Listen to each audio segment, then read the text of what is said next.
warahmatullahi wabarakatuh ya. Selamat pagi, semangat pagi semuanya. Seperti biasa di setiap hari Rabu pagi ya, jam 9 sampai jam 10 bertemu kembali dengan saya Dr. Agus Sukosanto dalam acara Sangkir Kopi Hangat. 1 jam ke depan kita akan membahas sebuah topik yang sangat menarik ya, yang tidak terlepas dari apa itu autoimun ya. Dengan nanti tetap kita menghadirkan narasumber yang sangat luar biasa, dan juga pada pagi hari ini juga narasumber kita juga sangat luar biasa. Nanti bisa ditanya, sebenarnya beliau ini seorang yang sangat mahir dalam bidang menyanyi, olahraga dan sebagainya. Ini kayaknya sepertinya pintar sekali nih. Nanti boleh tanya aja ya. Dan ini masih pandemi COVID-19 ya, pandemi COVID-19. Harapan dan saya adalah tetap jaga protokol 5M ya.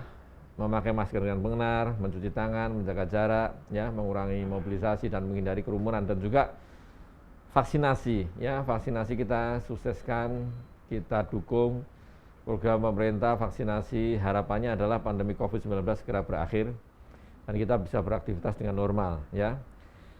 Sekarang malah ada Omikron ya, dengan pandemi COVID yang Omikron, jenis Omikron.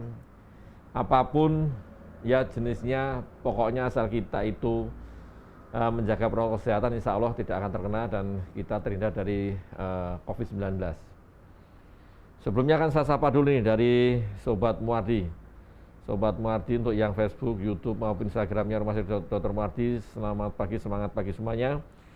Silakan nanti bergabung ya, join di acara Sangkir Kopi Hangat ini dan bisa memberikan pertanyaan mumpung ada narasumber yang sangat luar biasa, saran, masukan, usulan, dan juga dari Alergi Imunologi Internis Solo nih ya, penyintas autoimun. Semangat pagi, selamat pagi semuanya.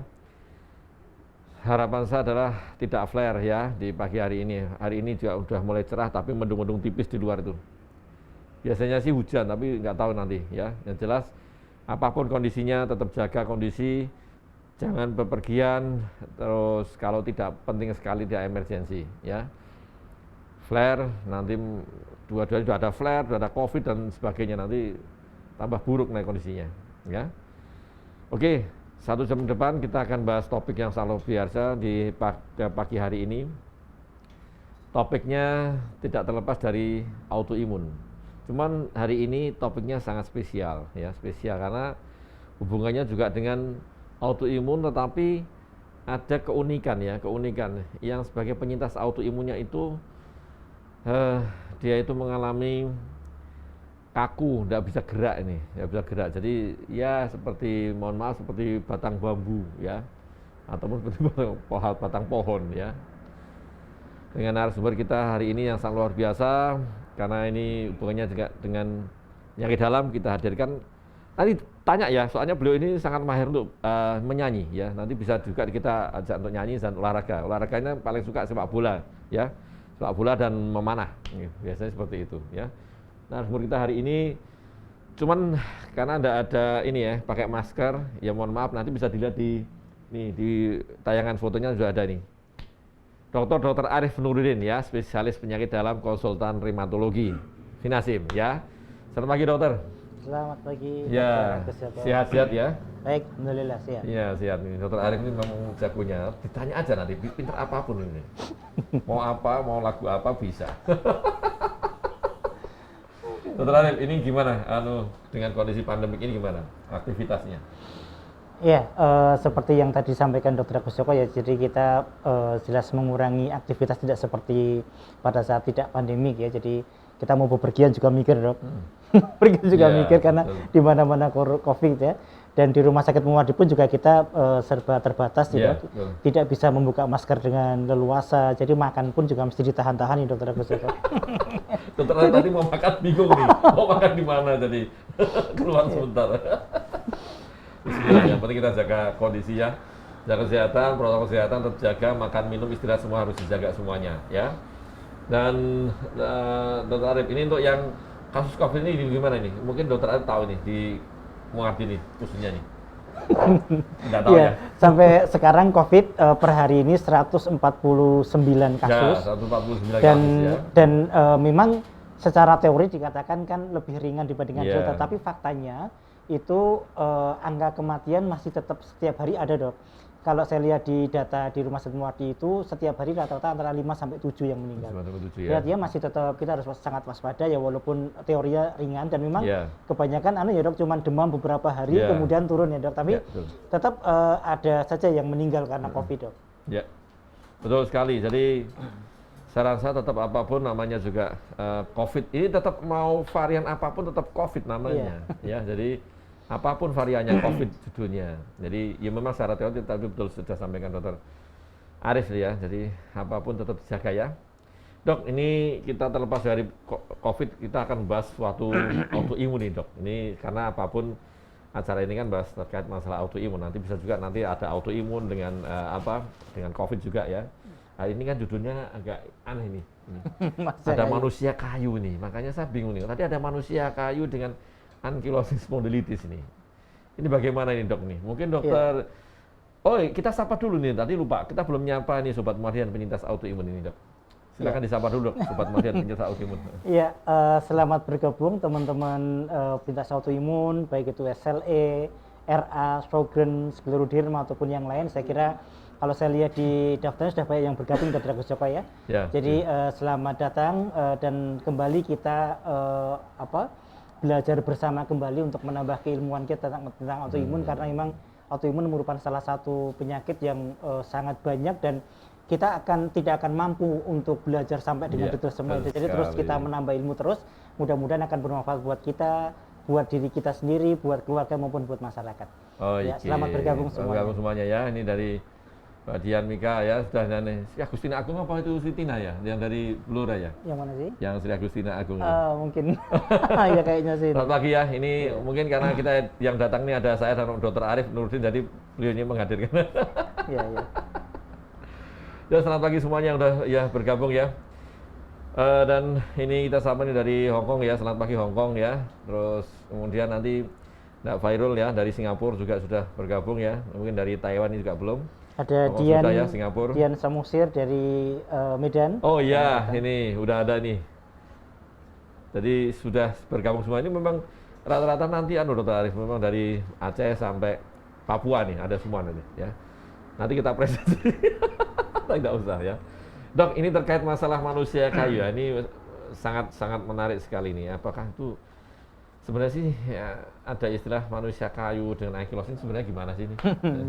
Ini mungkin Sobat Muardi, terutama Sobat Muardi nih yang notabene bukan yang penyintas autoimun nih. Iya. Baik, jadi manusia kayu ini merupakan sebuah istilah karena memang penderitanya ini seperti kayu Dok. Jadi benar-benar tidak bisa lagi membungkuk, tidak bisa lagi jongkok, duduk pun tidak bisa karena ternyata seluruh ototnya itu berubah menjadi tulang Dok. Dan kasus ini sebetulnya dulu kan di Muardi sekitar tahun sebelum pandemi ya Dok ya, sebelum pandemi itu sudah di Muardi, dan itu pun hasilnya juga walaupun sekarang sudah maksud saya secara klinis tidak ada perubahan karena memang kita tidak apa-apakan Dok, karena memang tidak bisa, tetapi secara fungsional dia sudah bisa beraktivitas karena dengan alat bantu Dok. Ya. Jadi manusia kayu ini, kasus ini sebenarnya tidak hanya di Indonesia Dr. Agus. Jadi dulu tahun 1945 itu di Rusia ditemukan kasus yang sama. Dan ternyata diagnosisnya bukan ankylosing Dok, tapi myositis ossificans. Jadi artinya adanya perubahan dari otot menjadi tulang. Jadi otot kita itu semuanya jadi tulang semua Dok. Kita bisa bayangkan kalau ototnya semua jadi tulang, berarti tidak bisa lagi untuk nekuk-nekuk gini kan, karena jadi lurus semua. Jadi pada penderita ini hanya wrist joint saja yang bisa bergerak. Jadi cuma gini-gini aja. Jadi untuk ini, jadi kalau makan tempe bisa dibayangkan ya. Jadi dia lempar tempenya ke atas, dia tangkap gini. Jadi saking tidak bisa bergerak sama sekali. Gitu. Nah, kejadian ini memang terjadi karena faktor genetik jelas ya Dok. Karena dia ada dua saudara kembar, yang satu kebetulan meninggal dunia sebelum, tapi dengan penyakit yang sama Dok. Kemudian yang satu masih bisa bertahan sampai dengan sekarang. Nah, sekali lagi bahwa ini adalah penyakit myositis ossificans, jadi adanya penulangan pada seluruh otot. Sementara kalau ankylosing spondylitis ini memang berbeda ya. Memang di awal-awal diagnosisnya kami ankylosing Dok, tapi kemudian kami terus pelajari terus ternyata bukan ankylosing tapi myositis ossificans. Dan sekarang ini beliau pasien tadi masih terus kontak dengan kami ya. Kalau ada keluhan dia kontak dengan kami. Dan sekarang ini aktivitasnya semua dengan alat bantu dokter, dengan robot gitu ya. Jadi dia jalan, dia yang dulu biasa kalau tidur itu dia menjatuhkan diri, blek gitu, karena nggak bisa nengok ini. Iya. Kemudian baru neneknya nata gitu kan. Nah sekarang dia sudah mulai pakai remote semua dok. Alhamdulillah sudah mulai lumayan baik Lumayan ya. nih, Atas Pak. bantuan dari pemerintah Provinsi Jawa Tengah ya tentunya dan Rumah Sakit Muwardi, kita sekarang dia sudah mulai bisa membuat kerajinan-kerajinan tangan ya, bagus sekali. diberikan ke orang-orang ya alhamdulillah artinya sudah mulai efektif hidupnya ya. Sekilas seperti itu dokter Agus Joko. Dan ternyata memang itu bukan ankylosing dok. Sementara kalau ankylosing spondylitis itu adalah terjadinya fusi penggabungan antara tulang belakang dokter. Ya. Tulang belakangnya menggabung jadi satu sehingga dia tidak bisa fleksi ekstensi, dia tidak bisa membungkuk, Betul. tidak bisa rukuk ya. Tetapi otot yang lain nggak ada masalah, dia masih bisa gerak biasa, hanya pada tulang belakang saja. Ini yang membedakan. Kalau myositis ossificans manusia kayu itu dia sama sekali nggak bisa nekuk pada tangan dan kaki, tapi kalau ankylosing hanya pada tulang belakang. Ini yang jadi perbedaannya. Dan jelas efeknya pun ke depan menjadi berbeda, prognosisnya berbeda ya, lebih baik pada ankylosing dibandingkan dengan myositis ossificans. Saya kira sementara itu. Oke, ya. Jadi itu ya, Sobat Muwardian penyintas autoimun. Jadi memang ada perbedaan ya. Satu mengenai hanya tulang belakang ya dari atas bawah. Satunya itu kalau manusia kayu itu memang ya ototnya jadi tulang ya seperti itu. Jadi memang ya benar-benar kaku, nggak bisa gerak. Otomatis kalau dari tulang otomatis kan kalau sendinya kan nggak bisa ditekuk otomatis ya. Sama dari tulang itu otomatis ya. Dok, kalau ini masalah yang seperti ini memang kasusnya gimana dok? Dokter Arif mungkin pernah ketemu banyak ini kasus-kasusnya? Kalau myositis ossificans ini secara insidensi prevalensi memang masih kecil ya dok. Ya. Di Jawa Tengah pun juga hanya ditemukan 2 orang di Sragen ini dan ada 2 orang kalau tidak salah di Kebumen dok. Jadi artinya masih sangat jarang ya.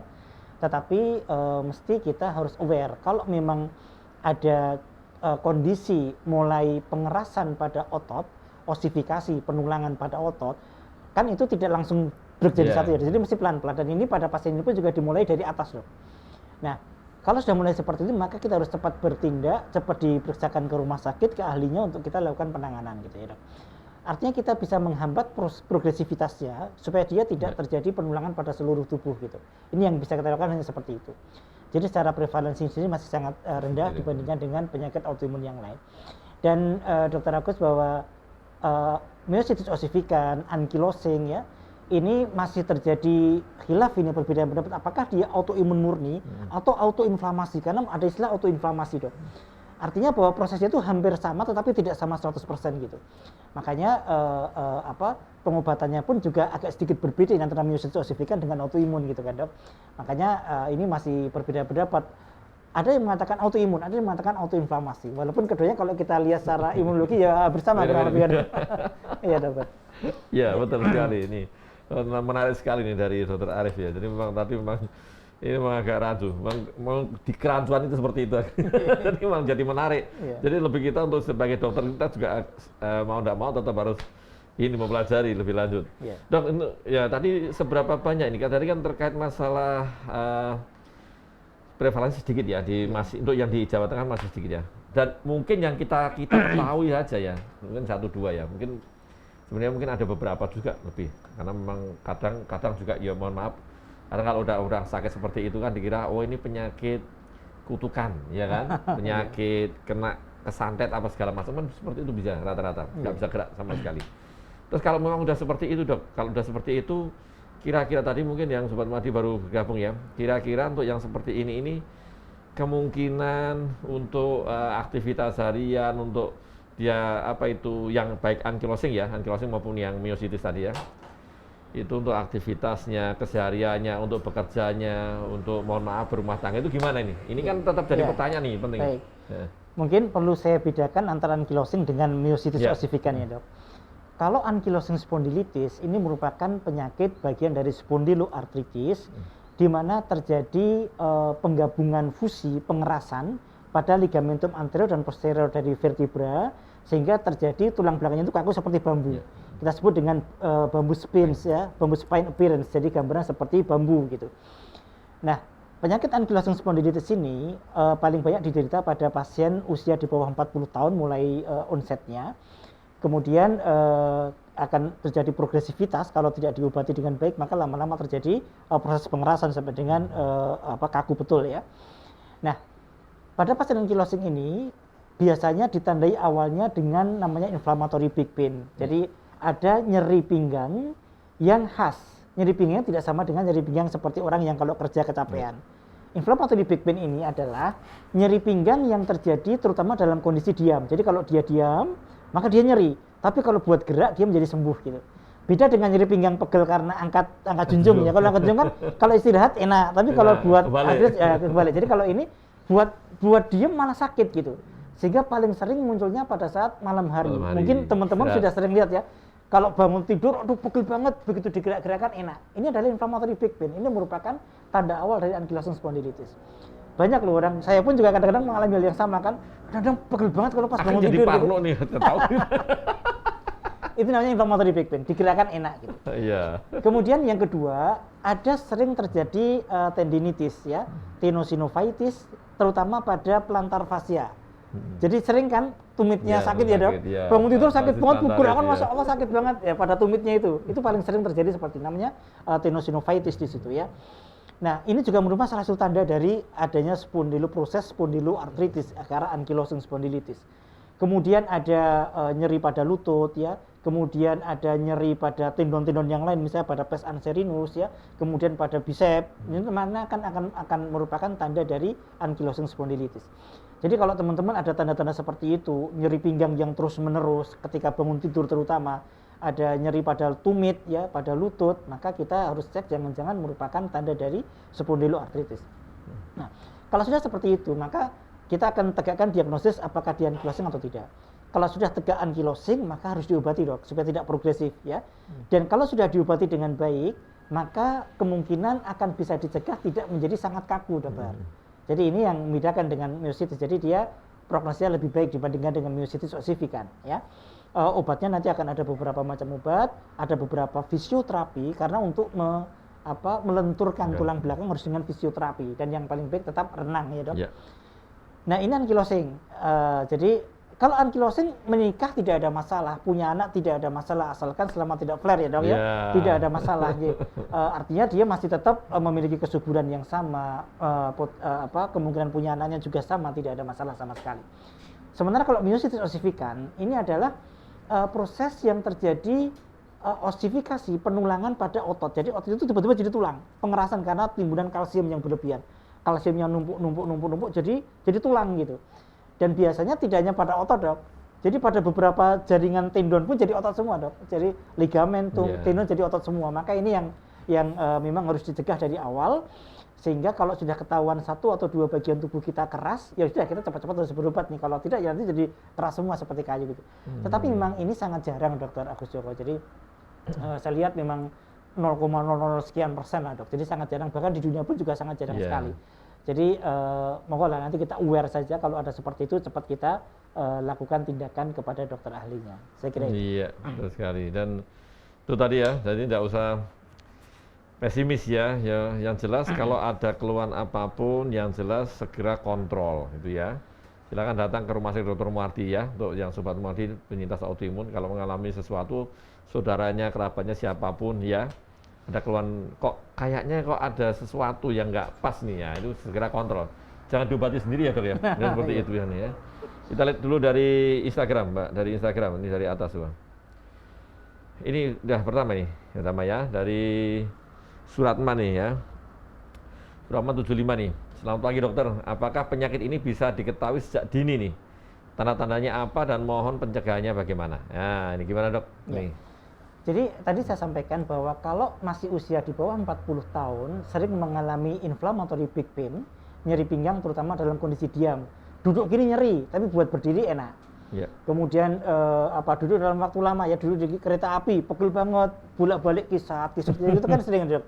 Nah ini jangan-jangan inflammatory back pain gitu, tapi untuk digerakkan enak. Maka kemudian ditambah dengan sering nyeri pada tumit ya, kemudian sering nyeri pada lutut. Nah ini jangan-jangan merupakan tanda dari ankylosing, maka harus secepatnya cek ke dokter. Dan nanti yang kita lakukan adalah kita lakukan foto ronsen dok. Kalau foto ronsennya menunjukkan sakroilitis, maka sudah tegak dengan ankylosing spondylitis gitu kan. Tapi nanti biasanya muncul lagi yang lain, misalnya jadi psoriasisnya muncul, maka jadi enteropathic arthritis. Itu bagian dari SPA. Jadi penyakit ankylosing ini ada banyak temennya, ada 5 temen ini. Ada psoriasis muncul bercak-bercak di kulit yang mengelupas ya. Kemudian ada namanya reactive arthritis ya, ada bengkak pada lutut terutama. Kemudian ada enteropathic arthritis, sering diare atau kesulitan buangan besar dengan nyeri perut hebat ya. Disertai dengan nyeri sendi, maka ini jangan-jangan enteropathic arthritis. Ini juga bagian dari spondyloarthritis yang merupakan temannya dari ankylosing itu. Jadi cara mendeteksi dini seperti itu Ibu. Jadi ketika ada inflammatory back pain, nyeri pinggang yang terus-menerus pada saat posisi diam, maka kita patut curigai bahwa jangan-jangan merupakan tanda awal dari spondyloarthritis. Maka harus dicek dulu. Saya kira itu. Ya, gitu ya Pak Suratman ya. Jadi cegah.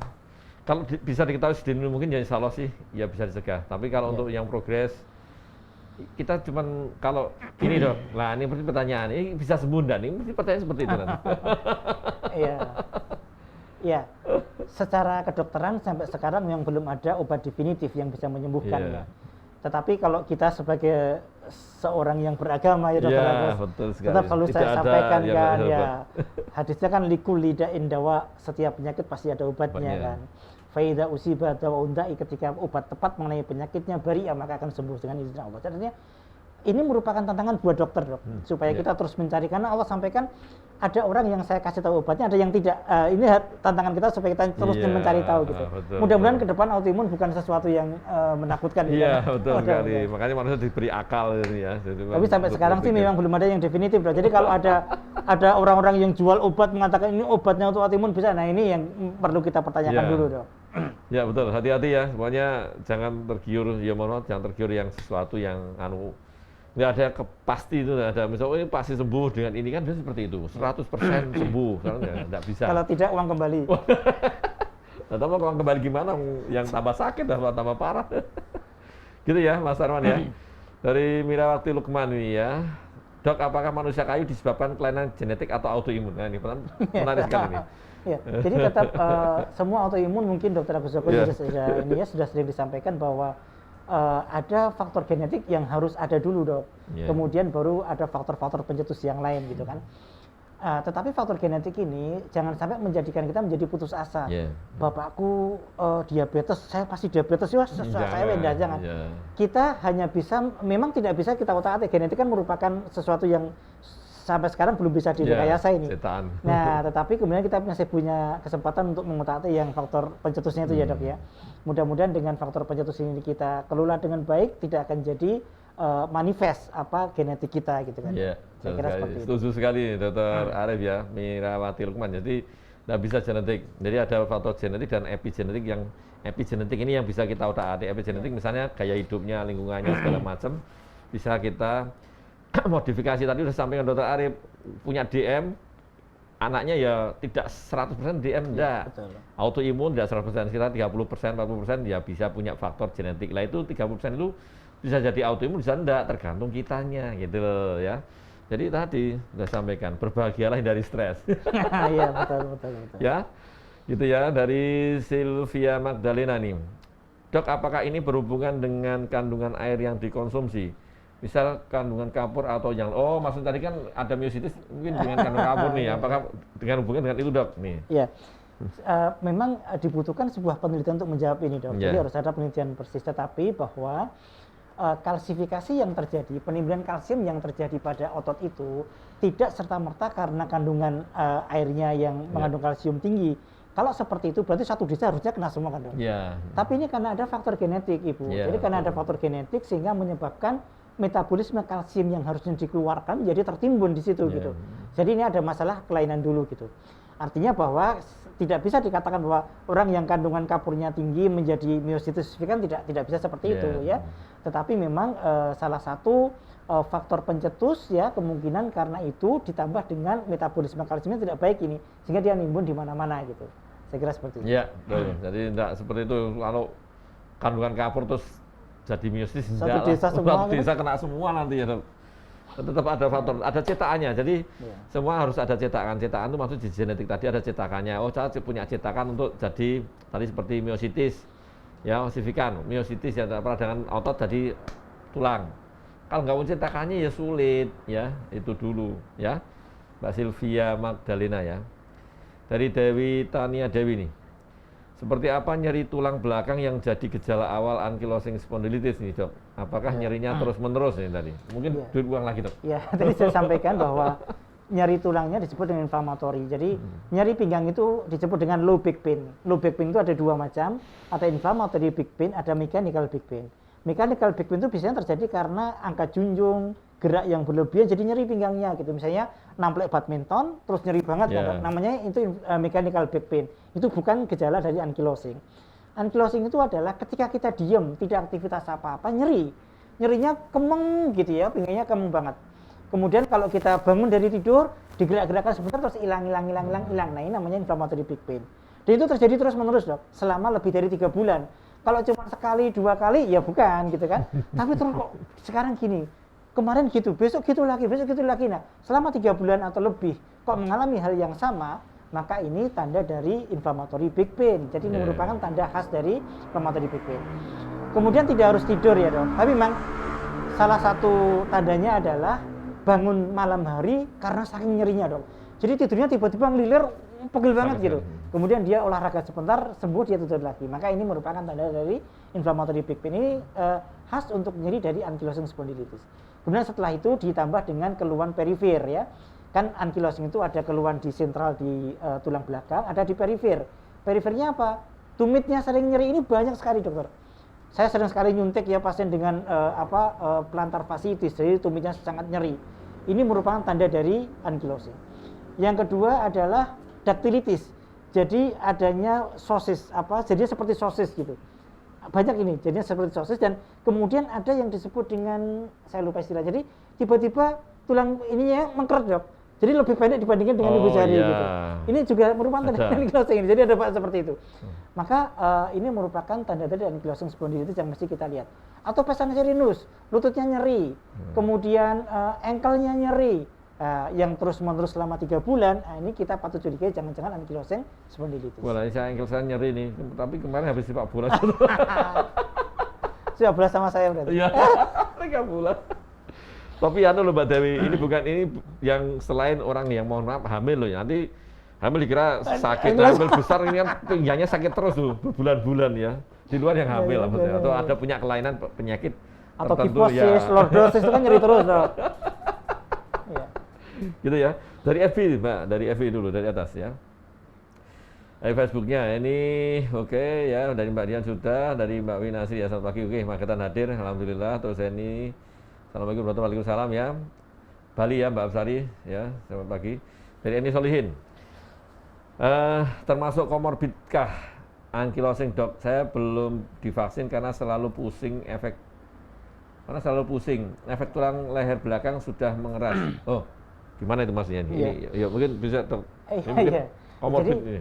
ya, saya kira nanti Dokter Agus juga akan setiap autoimun itu merupakan komorbid ya. Yeah. Komorbid buat COVID, komorbid buat yang lain gitu, sehingga masih lebih berhati-hati. Nah, tentang vaksin ini memang sudah disepakati oleh ahli-ahli di penyakit dalam bahwa jika dalam kondisi tidak flare, dalam kondisi baik ya ditentukan oleh dokter ya, dokter DPL-nya kan mesti DPL yang memeriksa, dinyatakan bahwa ini aman untuk vaksin, maka sebaiknya vaksin gitu.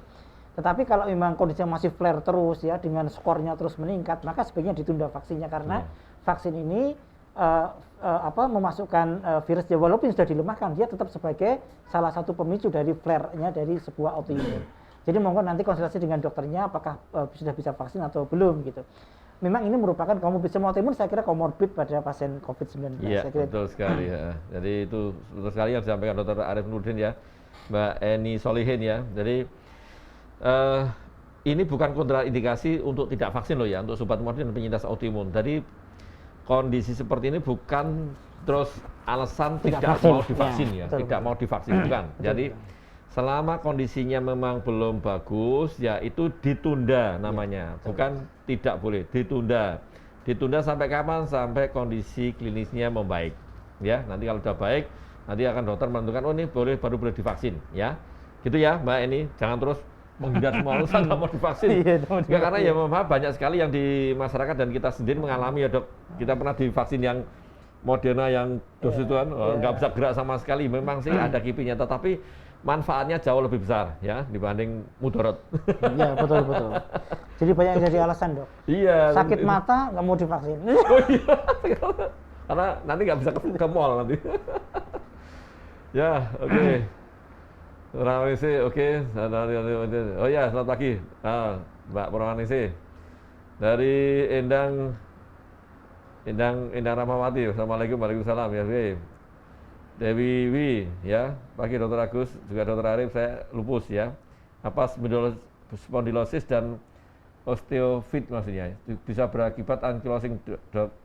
Karena jika kambuh juga tidak bisa bergerak dan nyeri dari leher hingga tulang ekor dan tulang duduk. Kram juga sering. Terima kasih, Dok. Nih, wah pertanyaan Ya. ini. Ya. Lupus dengan ya. Jadi Oke. osteofit itu adalah tonjolan pada tulang belakang yang biasanya kita sebut dengan spondylosis, bukan spondyloartritis. Iya. Spondylosis itu artinya seperti osteoartritis pada lutut. Jadi pengapuran pada tulang belakang. Oke.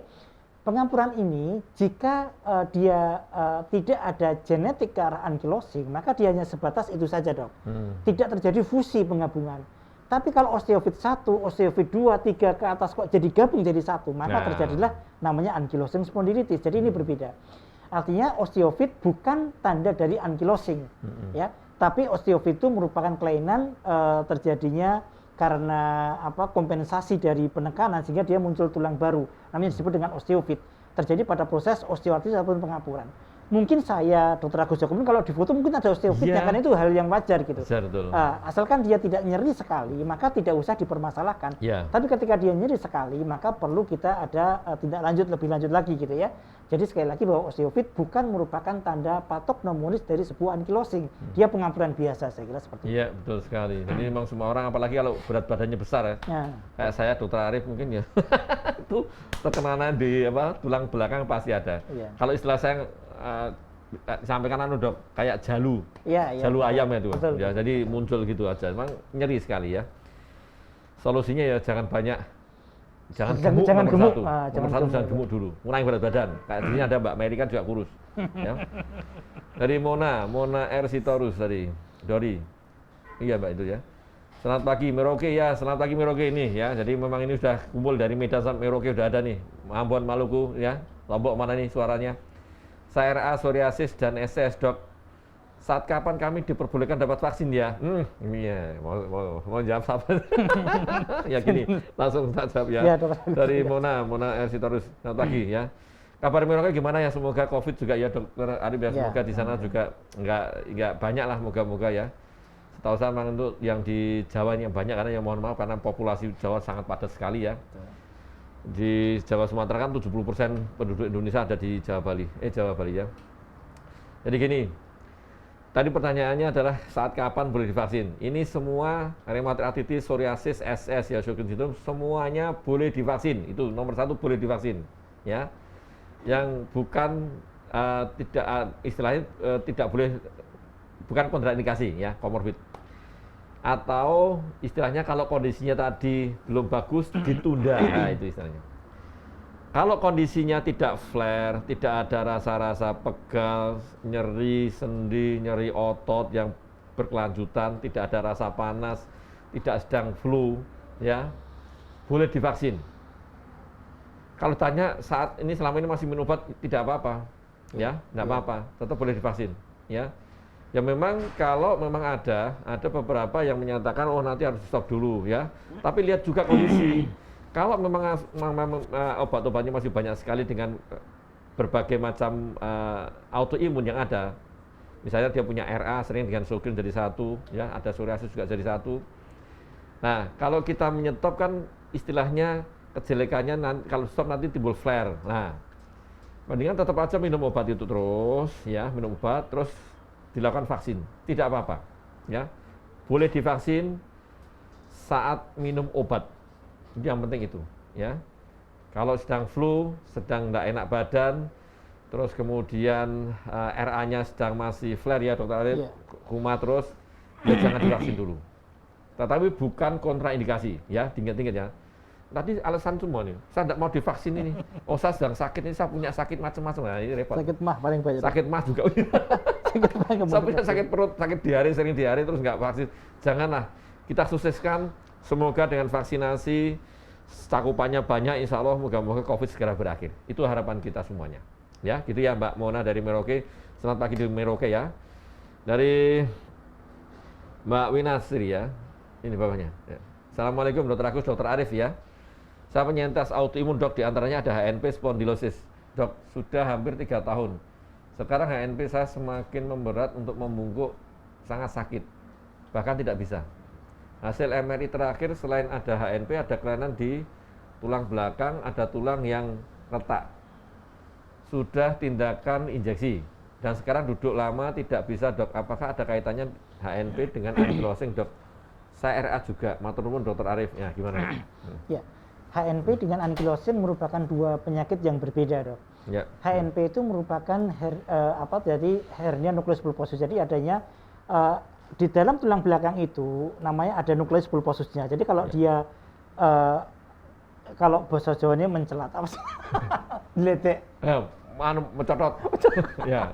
Jadi kalau dia keluar, itu, maka itu akan menekan saraf yang ada di sekitarnya sehingga terjadi nyeri hebat pada radik saraf tersebut sampai dengan ke bawah ya. Ini prosesnya adalah lokal pada beberapa vertebra ataupun tulang belakang tertentu. Sedangkan ankylosing ini tulang belakangnya sebenarnya tidak ada masalah, nukleus pulposus tidak ada masalah. Tapi yang bermasalah adalah pada penggabungan osteofit yang ada di sebelahnya dan ligamentumnya yang menggabung jadi satu gitu. Jadi antara HNP dengan HNP dengan ankylosing berbeda, ya. Kemudian beberapa kelainan tulang belakang seperti fracture, mungkin ada osteoporosis mungkin dok. Karena osteoporosis ini pun juga berbeda dengan ankylosing. Kalau osteoporosis ini terjadi kroposnya tulang, sementara pada ankylosing tulangnya tetap intak, tetap tidak ada masalah. Tetapi ada kekakuan pada tulang belakang, jadi berbeda. Jadi kalau menurut saya bahwa kasusnya Ibu Win ini adalah bukan ankylosing spondylitis, tetapi dia ada HNP dan mungkin ada tulang kropos. Tulang kropos ini kan banyak sekali penyebabnya ya dok. Kalau dia autoimun, maka ada dua sebab ini jadi kroposnya tulang. Bisa low grade inflammation, ada inflamasi yang terus menerus terjadi, itu akan merangsang osteoklas untuk semakin menggerogoti tulang. Yang kedua karena konsumsi steroid dalam jangka panjang kemungkinan, maka ini pun terjadi namanya GIOP ya, glucocorticoid induced osteoporosis. Maka frakturnya ini mungkin karena osteoporosis dan HNP-nya ini memang masalah sendiri, bukan ankylosing gitu. Jadi berbeda dengan ankylosing. Saya kira bukan ankylosing pada kasus ini. Iya, betul sekali ya. Dr. Arif ya, Mbak Win ya, jadi bukan ya, HNP beda tadi dengan spondylosis. Oke, bawahnya tadi ada dari, oh ini, yang ini dari Instagram banyak nih. Nah ini, pertanyaan tadi seperti saya juga nih, dan ada nih, apakah ankylosing spondylitis ini bisa disembuhkan? Nah ini pertanyaan bagus sekali nih, ini mesti pertanyaan seperti itu. Jadi ankylosing itu, jadi semua pasien autoimun, sampai sekarang belum ada obat definitif yang bisa menyembuhkan total. Kita hanya bisa mencegah progresivitasnya, mencegah inflamasinya, radangnya, sehingga pasien autoimun ketika dia remisi total pun seperti orang sehat kok. Jadi dia baik, tidak ada nyeri, tidak ada apa-apa, bisa seperti itu, tapi tidak bisa menghilangkan penyakitnya dari dalam tubuhnya gitu loh. Iya. Jelas kan? Tetapi itu kan saya kira tidak usah dipikirkan kan. Yang penting bisa kerja baik, bisa sehat, bisa tidak ada masalah, itu sudah cukup saya kira ya. Artinya bahwa tidak perlu sampai dengan total sembuh, yang penting kita remisi total itu sudah bisa hidup seperti orang biasa. Iya. Saya kira itu. Betul sekali, memang tidak bisa sembuh. Semua autoimun tidak sembuh ya, tapi istilahnya terkontrol ya. Nanti kalau gampangannya paling gampang yang terkontrol lah. Iya. Gitu ya, tidak sembuh. Dari Dena, sebentar nih tadi, bawahnya nih. Ini terusan tadi ya. Oh, kapan kita perlu curiga mengalami ankylosing spondylitis dan pemeriksaannya seperti apa nih? Iya. Mungkin bisa diulang sepintas saja dok, tadi udah sebenarnya. Iya. Jadi ankylosing itu yang tadi saya sampaikan ada nyeri pinggang yang khas, kemudian ada nyeri pada tumit dan lain sebagainya. Kalau kemudian sudah dibawa ke dokter, maka dokter akan melakukan pemeriksaan, salah satunya adalah foto ronsen pada pelvis untuk melihat apakah ada sakroilitis, radang pada sendi antara sakrum dan ilium ya. Nah, ada tulang di situ. Kalau memang positif, maka sudah tegak ankylosing spondylitis. Kalau dia negatif, tapi keluhannya kok sangat khas sekali, maka kita sebut dengan namanya axial spondyloarthritis non radiografik. Jadi ada dua istilah ini. Kalau ankylosing disebut dengan radiographic axial spondyloarthritis. Kalau yang tidak positif maka disebut dengan non radiografik. Sama juga dengan RA, seropositif, seronegatif ya. Jadi autoimun itu memang tidak ada gold standard yang pasti, itu tidak ada. Jadi kalau memang dia positif sacroiliitis disebut ya ankylosing fix. Kalau dia negatif maka tetap saja ankylosing tapi dia non radiografik gitu. Jadi tetap terapinya bagaimana kurang lebih hampir sama, baik yang radiografik maupun yang non radiografik. Memang ada satu pemeriksaan disebut dengan HLA B27 dok. Yeah. Itu bisa dicek tetapi memang sangat mahal ya. Saya nggak tahu di Prodia itu kayaknya masih dikirim ke Singapura kalau ya, nggak salah. Singapura paling dekat ya. Sekitar 6 juta atau berapa harganya. Nah, HLA B27 itu bisa untuk mengatakan bahwa kalau dia positif 80% itu adalah ankylosing spondylitis. Tetapi saya kira ada 20% juga yang mungkin tidak gitu dok. Kalau HLA B27 negatif belum tentu juga bukan ankylosing. Maka ini saya kira pemeriksaan yang kalau kita punya uang sih bingung ya mau dibelanjakan buat apa ya cek tidak apa-apa lah. Tapi kalau memang masih buat beli beras, buat beli yang lain ya tidak usah. Jadi saya kira tidak sangat perlu untuk dilakukan pengetesan HLA B27. Iya betul, setuju sekali. Jadi memang dulu HLA B27 ini memang awalnya ke Amerika ya, mungkin dalam beberapa tahun ini bisa di Singapura ya, dari lab swasta. Jadi ya mahal. Tadi betul. Belum tentu terus negatif, tidak, enggak. Namanya itu pemeriksaan seperti ini kan tidak bisa 100% ya. Ini Perdosi Makassar nih udah join nih. Terus kemudian dari Zara Iswara nih, dokter apakah overkonsumsi susu kalsium dapat memicu pengerasan otot? Lah ini tadi nih, seperti tadi dengan air yang berkapur tadi nih, ya, overkonsumsi susu kalsium dapat memicu pengerasan otot dok. Nah ini bagus sekali. Jadi memang sekarang ini banyak di kalangan orang-orang mengkonsumsi susu kalsium tinggi, khawatir keropos tulangnya, khawatir kalau dia konsumsi steroid banyak jadi keropos, jadi dia konsumsi tulang kalsium yang banyak. Padahal Bapak Ibu sekalian, padahal kalau kita belum pastikan bahwa kalsium kita kurang, sebaiknya tidak mengkonsumsi dalam jangka panjang. Kenapa? Karena kalsium yang terus-menerus kita konsumsi, maka kalau dia di tulang sudah tidak bisa lagi mengendap, dia akan mengendap di tempat yang lain. Ya, yang paling sering adalah mengendap pada kardiovaskuler kan. Jadi dia akan terjadi namanya osifikasi intravaskuler. Sehingga terjadilah plak, kemudian terjadilah aterosklerosis gara-gara kalsium gitu. Dia mengendap di ginjal jadi batu kalsium, kalsium oksalat yang ada di ginjal dan lain sebagainya. Jadi konsumsi susu kalsium itu sebaiknya kita pastikan kalsium kita butuh atau tidak gitu. Kalau memang tidak butuh tidak usah, tidak perlu karena dari makanan itu sudah cukup dok. Karena makanan-makanan yang mengandung kalsium sangat banyak, jadi tidak harus khusus konsumsi susu yang kalsiumnya tinggi dalam jangka waktu yang panjang. Itu malah tidak baik, saya kira itu. Betul sekali ya, saya setuju sekali. Jadi ini berarti pinter iklan. Iklannya pinter. Susu kalsium. Jadi setuju ya. Tentukan dulu statusnya ya, apakah kita itu memang membutuhkan atau tidak ya. Apapun semuanya. Jadi yang berlebihan tambahan itu enggak bagus ya. Setuju sekali ya. Susu apapun yang lain ya. Dari Tior Parengkuan nih, dok apakah nyeri-nyeri sendi rasanya berbeda antara ankylosing dan asam urat? Ini asam urat ini kalau ini wujudnya manusia nih harusnya demo ini, protes nih. Protes, selalu difitnah terus. Iya fitnah terus, semua pegelinu asam urat. Asam urat semua. Kasihan asam urat. Wujud manusia gitu mungkin, kalau wujud kambing, ini kambing hitam. Kita harus membela asam urat. Jadi memang asam urat itu merupakan dilema ya, karena sudah sangat memasyarakat, orang-orang desa pun juga sama.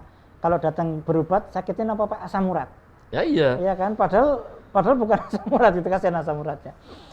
Jadi Ibu Tiur, kita mesti bedakan asam urat itu sangat jarang sekali nyeri ada di tulang belakang. Asam urat itu ketika dia bermanifest sebagai namanya gout arthritis, radang karena asam urat, pertama kali nyeri adalah pada jempol kaki, namanya metatarsofalang. Pada jempol kaki itu pertama kali dia akan nyeri, bengkak, disentuh pun sakit ya. Itu adalah serangan yang pertama. Kemudian kalau lama-lama tidak diobati, asam urat akan terjadi jendol-jendol, disebut dengan tofus, jendol-jendol pada persendian. Ini namanya asam urat. Jadi sangat berbeda antara asam urat dengan ankylosing spondylitis. Kalau ankylosing spondylitis itu manifestasinya biasanya adalah pada tulang belakang, kemudian pada tumit, dan jarang asam urat pada tumit ya, pada metatarsofalang pada jempol biasanya yang paling sering. Jadi ini sangat berbeda antara ankylosing dengan asam urat. Nah, berbicara tentang asam urat ini sedikit juga saya nyinggung bahwa tidak semua asam urat yang lebih dari normal diobati. Ini yang menjadi patokan kita. Kalau di guideline-nya di Jepang, karena kita kan Asia Tenggara lebih dekat ke arah Jepang ya, itu dikatakan kalau lebih dari 9 baru diobati. Karena kadang orang bawa hasil laboratorium, dok saya asam urat sebenarnya baru 7,5 misalnya, maka tidak perlu diobati. Kenapa? Karena obat-obatan asam urat ini pun juga nefotoksik, jadi mesti hati-hati sekali gitu ya. Jadi kita malah menjadi jelek ginjalnya karena obat asam urat, bukan karena asam uratnya gitu.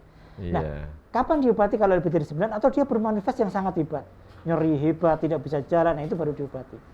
Saya kira itu, dok. Ya betul sekali. Jadi memang asam urat itu kan jadi kambing hitam nih. Padahal kan bukan asam urat ini salah ya. Jadi apapun tadi tidak harus diobati tadi sampaikan Dokter Arief ya. Nah datang langsung sakitnya apa Pak Bu?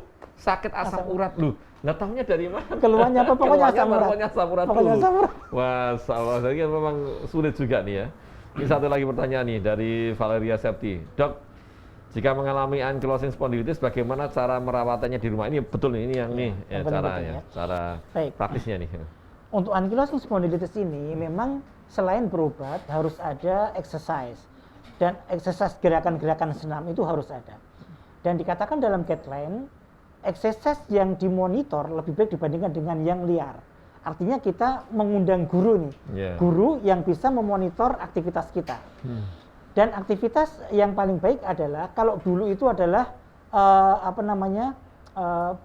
water based, jadi aqua based ya. Jadi dia berenang lebih baik, berenang lebih baik. Jadi karena renang itu dia akan menggerakkan seluruh tulang belakang sehingga dia menjadi lentur gitu ya. Maka yang paling disarankan renang. Tetapi sekarang 2020 itu ada yang baru lagi dikatakan bahwa land based lebih baik. Kenapa land based lebih baik? Ternyata saya baca jurnalnya itu karena aqua based mahal loh. Ya, maka land based saja cukup lah. Jadi ada sebuah gerakan, saya nggak tahu gerakan apa itu yang pakai alat gym tuh yang sampai gini terus Nah, ya itu sangat baik untuk melenturkan tulang belakang. Beli alatnya mahal. Saya kira nggak mahal kalau itu ya, bikin sendiri bisa. Saya punya pasien satu usia 23 tahun, 25 tahun, dia menderita ankylosing sejak usia 18 tahun. Tapi sangat baik sekali fungsinya karena dia olahraga gym terus, dok. Jadi gym terus, renang dia jalankan, dan masya Allah dia sangat baik sekali kondisinya. Jadi tidak jangan berharap kalau ankylosing sudah akhir dari segalanya, tidak. Jadi kita masih bisa tetap berimprovisasi. Semangatnya ada soalnya, semangatnya. Iya. Wah, ini memang kalau kita bicara dengan Dokter Arief ini memang sangat menarik dan kita nanti lupa waktu nih, tahu-tahu nanti mesti 2 jam nanti baru selesai. Nanti kita undang lagi Dokter Arief ya. Dan kita untuk Sobat Muardi, sekali lagi Sobat Muardi penyintas autoimun, kita ada grup komunitas autoimun ya, ada grup komunitas autoimun. Ini yang hanya penyintas saja yang boleh ikut, kalau orang normal nggak usah ikut ya. Nomor WhatsApp-nya bisa dicatat di 0852 8206 2239 ya. Saya ulangi di 0852 8206 2239 dan live streaming pada pagi hari ini bisa dilihat kembali di Facebook maupun YouTube-nya Rumah Sakit Dr. Mahdi. Dan kalau sudah dilihat jangan lupa ya, bisa di like, follow, subscribe, and share karena di acara Sang Rob yang ini kita menghadirkan narasumber yang kompeten di bidangnya sehingga tidak hoax ya. Jadi boleh di-share, enggak apa-apa. Ini ada Dr. Arief Nurdin. Dok, ini memang enggak terasa ini 1 jam cepat sekali ya, padahal perasaan saya kira 30 menit saja. Enggak, perasaan baru 15 menit. Dok, karena memang ini terbatas waktu ya. Mungkin ada pesan dari Dr. Arief untuk Sobat Muardi dan penyintas autoimun terkait masalah ankylosing dan myositis osifikan ini. Ya. Silakan, Dok. Pada prinsipnya adalah karena kita sudah modern ya, dok. Jadi semua keluhan-keluhan yang memang aneh, maka kita wajib curigai sebagai autoimun sehingga secepatnya kita konsultasi kepada yang kompeten gitu ya. Artinya jangan kita anggap sebagai sesuatu yang goib ya, sesuatu yang aneh-aneh gitu. Jadi tetap pasti secara alami bahwa ada sunatullah, bahwa ini pasti akan ada penyebabnya, ada mekanismenya, dan pasti akan ada solusinya. Saya kira itu, dok. Ya, insya Allah. Yang penting ada solusinya itu yang penting. Ya, dan yang terakhir adalah berbahagialah dari stres. Karena apapun, ya ini pandemi COVID masih ada dan kalau ada penyintas menderita autoimun bukan akhir segalanya, itu yang penting juga. Ya. Terima kasih sekali Dr. Arief Nurdin atas kehadirannya dan mohon maaf ini yang masih banyak sekali pertanyaan yang dari Alergi Solo juga belum saya jawab dan masih banyak pertanyaan yang belum kita jawab, Dok, sebenarnya ya. Tapi karena memang terbatas waktu dan kecuali kalau kita nanti sampai jam 2 siang mungkin banyak sekali pertanyaan dan kita juga nanti untuk sekali lagi terima kasih dan kita harapkan nanti Dr. Arief bisa datang lagi dan terima kasih untuk Sobat Muardi penyintas autoimun sekalian. yang sudah ikut bergabung di acara Secangkir Kopi Hangat ya bersama saya Dr. Agus Joko Santo. Insya Allah kita bertemu kembali di hari Rabu minggu depan dengan jam yang sama, jam 9 sampai jam 10. Akhirul kalam, wassalamualaikum warahmatullahi wabarakatuh. Ya, selamat pagi.